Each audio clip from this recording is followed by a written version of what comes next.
Right now, somewhere in your house, there is a baby product that no one ever had to prove works. Not the manufacturer, not a doctor, not a single federal agency.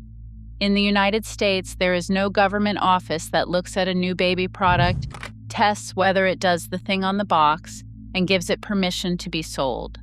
A company can design a product, write a promise on the packaging, print a photograph of a sleeping newborn on the front, and ship it to every store in America. The proof comes later, if it comes at all. Usually it comes from parents, after something has already gone wrong. That single gap is the reason this list exists. Today, I am walking you through 25 baby products that almost every parent buys and almost no parent needs. And I'm going to be honest with you the entire way, because that honesty is the whole point of this channel. Most of these 25 will not hurt your baby. They will only hurt your wallet. 8 of them are different. 8 of them are not a waste of money. They are products that federal regulators have banned, restricted, or formally warned about, and some of them carry death tolls in the hundreds. I'm going to keep those 2 categories completely separate, and I'm going to tell you every single time which one we are in. We start with the 8 that come with a public record, then the 17 that just take your money, and at the end, the number that explains why almost all of these are still sitting in nurseries right now. Before any of that, you need to understand how a baby product actually reaches a shelf, because it is not what most parents assume.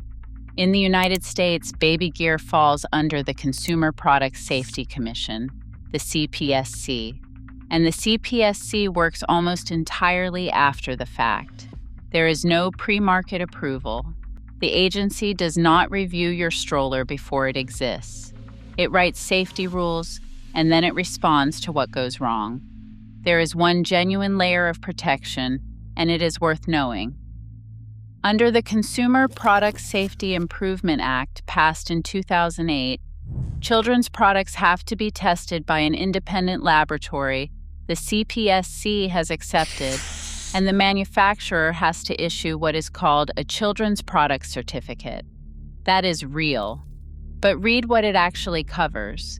It certifies that the product complies with the specific safety rules that already exist. Things like lead limits, small parts, flammability, sharp edges. It does not certify that the product is useful. It does not certify that the claim on the box is true. Nobody had to prove it works. The claims themselves belong to a different agency entirely, the Federal Trade Commission, which polices deceptive advertising.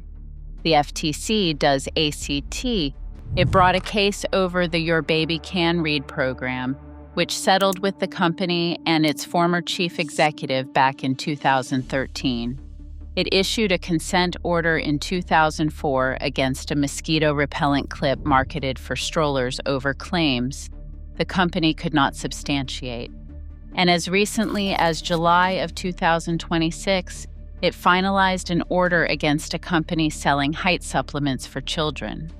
But look at the shape of every one of those. The product was already on the market. It was already in homes. The correction came years later. Meanwhile, the money is enormous.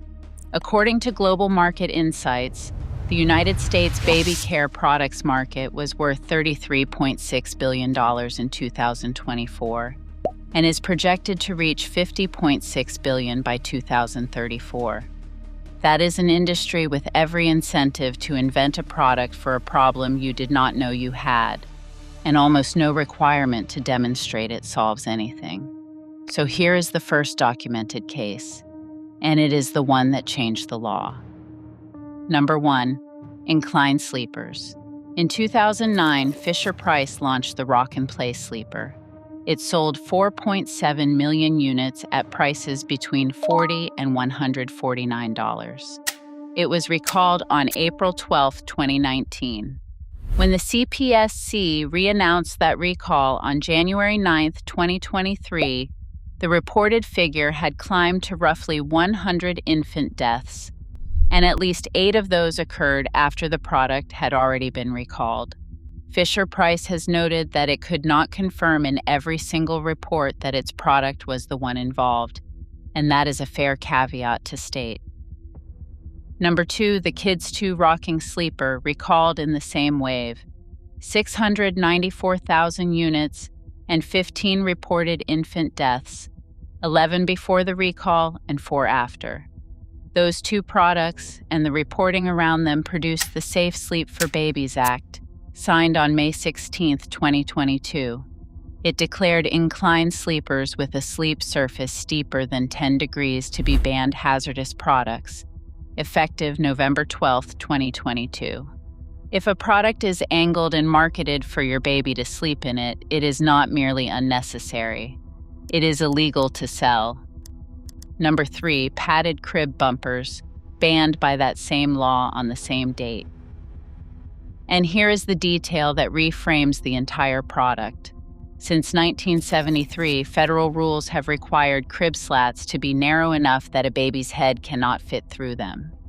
The original reason bumpers existed was solved by regulation more than 50 years ago. Everything sold since then was decoration attached to a suffocation risk. One note for accuracy, because it matters. The ban covers padded bumpers. Non-padded mesh liners are excluded from it. The American Academy of Pediatrics still says skip all of them, but that is guidance, not a ban, and I'm not going to blur the two. Number 4, infant loungers. The Boppy newborn lounger was recalled on September 23, 2021. 3.3 million units sold from 2004 at $30 to $44, initially tied to 8 infant deaths, and revised to 10 when the recall was reannounced in June of 2023. In November of 2022, the CPSC publicly warned parents about a competing product, the DockATot Deluxe Plus, and told the company it could not continue importing or selling it. And in May of 2025, a new federal rule on infant support cushions took effect, requiring them to be firm and flat. The CPSC cited 17 known deaths in 2020 and at least 17 more in 2021. Here is the fair version, and manufacturers are right to insist on it. A lounger used for awake, supervised time with a parent watching is not what killed these babies. Sleep is what killed them. The problem is that a soft, curved, padded object shaped exactly like a nest is handed to an exhausted parent, and babies fall asleep. That is not a misuse edge case. That is the predictable outcome. Number 5, nursing pillows. And this is the same story with the same distinction.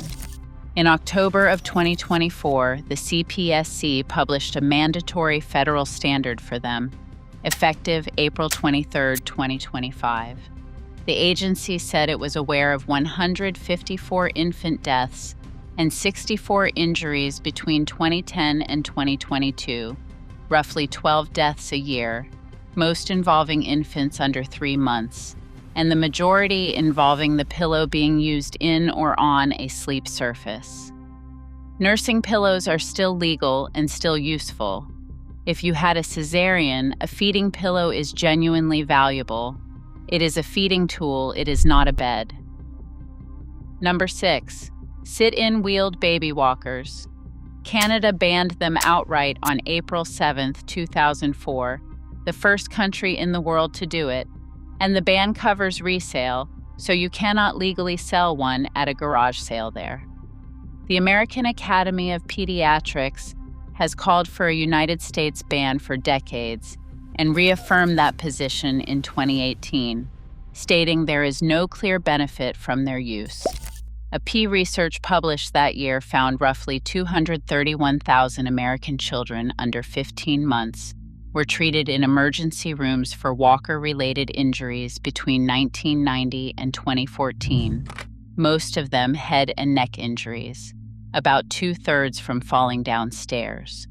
A mandatory federal standard took effect in 2010 requiring a mechanism to stop the walker at a stair's edge, and injuries fell by about 23% in the 4 years afterward. They are still legal here. Nobody had to prove they help a baby walk, and according to the AAP, they do not. Number 7, amber teething necklaces. In December of 2018, the FDA issued a safety communication warning against teething jewelry. The agency cited the death of an 18-month-old who was strangled by an amber necklace during a nap and a 7-month-old who choked on the beads of a wooden teething bracelet. The theory behind amber is that it releases succinic acid, an anti-inflammatory. Researchers at Nationwide Children's Hospital have pointed out that succinic acid only releases from Baltic amber at around 200 degrees Fahrenheit, which is not a temperature your baby's neck reaches. Number 8 is the clearest illustration of the whole problem, so stay with me. Wearable vital sign monitors, the sock that tracks your baby's oxygen while they sleep. In August of 2018, researchers at the Children's Hospital of Philadelphia published a study in JAMA testing 2 of these consumer devices against hospital-grade equipment.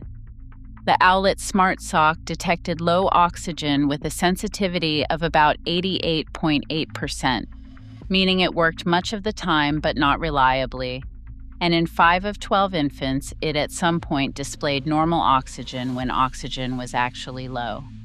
Owlet disputed the study, arguing it used sick and premature hospital infants rather than the healthy babies the device was designed for. Then in October of 2021, the FDA sent Owlet a warning letter stating that the way the product was marketed made it a medical device that required clearance it did not have, and that the agency had been telling the company so since 2016. Owlet pulled the product from United States distribution. And now the part I want you to hear clearly, because this is where fairness matters. Owlet went and got cleared. Its prescription BabySat received FDA clearance in June of 2023 for infants with diagnosed medical conditions under a doctor's supervision, and its consumer Dream Sock received clearance in November of 2023. The product on the market today has been through the process. That is a genuinely good outcome. But notice what it took: years of sales, a published study, and a federal warning letter, all after the fact. Nobody had to prove it worked before it was in hundreds of thousands of nurseries. I will mention talcum baby powder here only because it belongs to this category and only with the correct framing. Johnson & Johnson stopped selling talc-based baby powder in the United States in 2020 and worldwide in 2023, replacing it with a cornstarch version. There is extensive ongoing litigation alleging the talc caused cancer. Those are allegations contested in court, with verdicts that have gone both ways, and some awards reduced or removed on appeal. The company has consistently maintained its talc products were safe and asbestos-free. That is a legal fight, not a regulatory finding, and I am not going to present it as one. That is 8. Everything from here is money. Number 9, wipe warmers. Number 10, bottle warmers. Number 11, routine bottle sterilizers. Number 12, bottle drying racks. Take these 4 together because they share a single answer. The AAP says a dishwasher run with hot water and a heated dry cycle, or simply hot soapy water, should kill most germs, and there is no need to boil bottles. The CDC says daily sanitizing may not be necessary for older healthy babies if bottles are cleaned properly. Sterilizing genuinely is advised before first use, for infants under 2 months, for premature or immunocompromised babies for secondhand bottles, and where the water supply is unsafe. Outside those situations, your dishwasher already does it. A bowl of warm water warms a bottle. A clean towel dries one. A wipe warmer, according to Consumer Reports, can create a warm, damp environment that grows bacteria, and pediatricians at Stanford Children's have called them unnecessary. Number 13, baby food makers. Consumer Reports has pointed out that a dedicated baby food machine is expensive, is used for about 6 months, and does nothing your blender, food processor, or a plain fork cannot do. Number 14, special baby laundry detergent. What pediatric dermatologists actually recommend is fragrance-free and dye-free. That is the property that matters. A detergent does not become gentler because the word baby is on the bottle, and plenty of ordinary fragrance-free detergents qualify at a fraction of the price. Number 15, shoes for babies who cannot walk yet. The AAP is direct about this. In the early months, feet develop best when they are not confined, and socks are all that is needed. Shoes are for protection outdoors on rough ground, not for development. Number 16, baby knee pads for the same reason. Crawling babies do not need padding. Number 17, changing tables. A changing pad on top of a dresser you already own does the identical job, and either way the fall risk comes from the height, not from the furniture. Number 18, diaper pails, which is a lidded trash can with a proprietary refill cartridge. Number 19, decorative crib bedding sets and canopies, which is the crib bumper problem wearing a different outfit, since everything soft in a crib works against safe sleep. Number 20, crib mattress toppers for exactly the same reason. The safe sleep surface is firm and flat, and a topper's entire purpose is to make it neither. Number 21, buying both a bassinet and a crib. One safe sleep surface is enough. Number 22, specialty nursery water sold at a premium for formula, when your pediatrician can tell you in one sentence whether your tap water is fine. Number 23, toddler tableware sets. Number 24, home baby scales, which are genuinely useful if a doctor has flagged a weight gain or milk supply concern, and pure anxiety otherwise. Number 25, exercisers and stationary jumpers. And I want to be precise here because people conflate them with walkers. The AAP's ban call is about wheeled walkers, not these. Physical therapists broadly suggest capping them at about 15 to 20 minutes a day because they hold a baby in a weight-bearing position before the body is ready and can encourage toe walking. Brief supervised use to free your hands is not a crisis. Notice what almost every one of those 17 has in common. The alternative is something you already own, or nothing at all. Nobody had to prove any of them do more than the free version, because nobody ever asks. Now the number that explains why none of this stays fixed. A recall does not remove a product from your house. It sends a message and hopes you see it. According to figures from the CPSC's own recall effectiveness work, average consumer participation across all product types runs at about 6%. For products retailing under $20, it drops to roughly 4%. Even at $10,000 and above, it only reaches about 32%. In 2017, the agency's then acting chair publicly put the overall effectiveness rate at about 65%, meaning roughly a third of recalled products are never returned or repaired. Apply that to the 8 products at the top of this list. 4.7 million Rock and Plays were sold. As of 2020, fewer than 400,000 had been confirmed returned. That is under 10%. 3.3 million Boppy loungers were recalled. The math does not change, so the banned inclined sleeper is not gone. It is in an attic, in a garage, listed on a marketplace app, wrapped in a bow at a baby shower because it was expensive and it still looks new. This is the part almost nobody realizes. A recall is an announcement, and the products keep circulating in the secondhand economy long after the law has caught up with them. The regulation moved. The 4.7 million objects did not, which brings us back to where we started, and I want to reframe the assumption we opened with. Most parents believe that if something is sold for babies, someone checked it. That belief is the product. It is what lets a lounger shaped like a nest sit next to a crib on a store shelf and look equally approved. The evidence does not support the belief. There is no pre-market approval. There is a lab that confirms the plastic is not toxic and the parts are not small enough to swallow. And then there is a marketing department, and then there is you. So here is the small thing that carries the weight of this entire video. Before you buy, and especially before you accept a hand-me-down or a marketplace listing, search the product on cpsc.gov/recalls. Register the gear you own with the manufacturer because those little cards exist for exactly one reason, so a company can find you when something goes wrong. And when it comes to sleep, ignore every product claim and follow the one rule that overrides all of them. Your baby sleeps alone, on their back, in a bare crib. No incline, no padding, no nest, no exceptions.